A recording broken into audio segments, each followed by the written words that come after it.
NEOM एक ऐसा plan जिसकी मदद से सऊदी अरब खुद को और अपनी इमेज को पूरी तरह बदलना चाहता है। इस प्रोजेक्ट का साइज बेल्जियम जैसे मुल्क के बराबर है और दुनिया भर की कंपनियां इस प्रोजेक्ट को बनाने में जुटी हैं। इनमें ब्रिटेन की भी 1 दर्जन से ज्यादा कंपनियां शामिल हैं। रेगिस्तान के बीचों बीच बसाए जा रहे 160 किलोमीटर लंबे इस शहर में 2.5 किलोमीटर के हिस्से को साल 2030 तक बनाकर तैयार किया जाना है। और इस प्रोजेक्ट के पीछे हैं सऊदी अरब के crown prince Mohammed bin Salman. So since we have empty place and we want to have a place for 10 million people, then let's think from scratch. लेकिन ये जगह खाली नहीं थी। इसके पास 3 गांवों में हजारों लोग रहते थे। कई सालों से ये लोग यहाँ से हटाए जाने का विरोध कर रहे हैं, लेकिन प्रोजेक्ट का काम चालू रहा।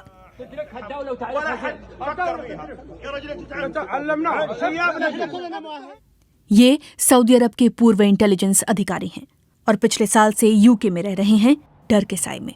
इनका दावा है कि सऊदी की सरकार ने उन्हें चुप रहने के लिए $50 लाख ऑफर किए थे, लेकिन उन्होंने इनकार कर दिया।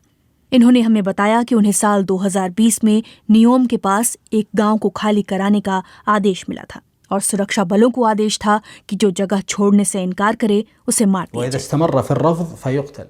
आदेश था कि जो भी विरोध करे उसे मार दिया जाए, यानी जो कोई घर नहीं छोड़ रहा था ये उसके जान लेने का लाइसेंस था।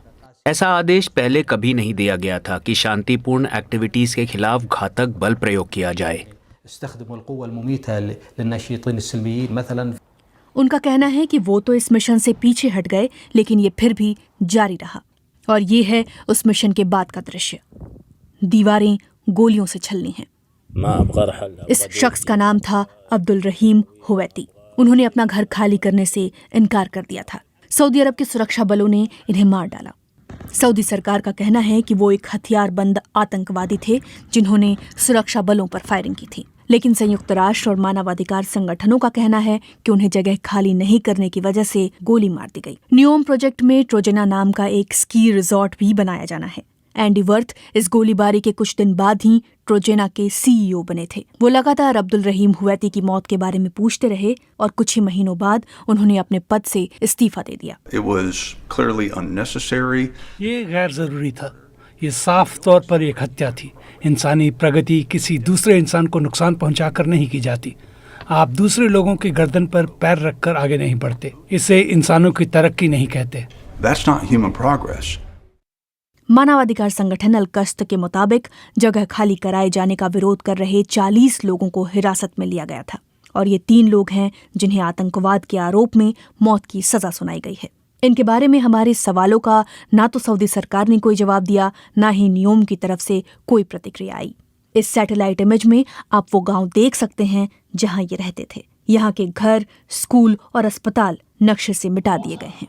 सोलर वाटर नाम की ब्रिटिश कंपनी कुछ दिन पहले तक नियोम प्रोजेक्ट में काम कर रही थी, लेकिन इन्होंने $12.5 करोड़ का कॉन्ट्रैक्ट तोड़ लिया। एक इंटरव्यू में इस कंपनी के प्रमुख ने कहा कि इस प्रोजेक्ट में काम करने वाली कंपनियों को बहुत कुछ करने की जरूरत है। मुझे लगता है कि ये प्रोजेक्ट भविष्य को बेहतर नहीं बना रहा, ये तबाही फैला रहा है। अगर उनके रहते वहाँ पर कई चीजें हो रही हैं तो आप उसे नजरअंदाज नहीं कर सकते। इंजीनियरिंग और डिजाइन से जुड़ी फर्म एटकिंस, अरूप और रेसिंग कंपनी मैक्लैरेन ने हमसे कहा कि वो मानवाधिकार से जुड़ी चिंताओं को गंभीरता से लेते हैं और वो हर प्रोजेक्ट को बड़े दायरे में देखते हैं। मोहम्मद बिन सलमान चाहते हैं कि लोग नियोम प्रोजेक्ट को उनकी विरासत की तरह देखें, रेगिस्तान में चमकते एक नगीने की तरह। मगर आलोचकों का कहना है कि सऊदी अरब के कुछ लोगों को इस प्रोजेक्ट की कीमत चुकानी पड़ी है।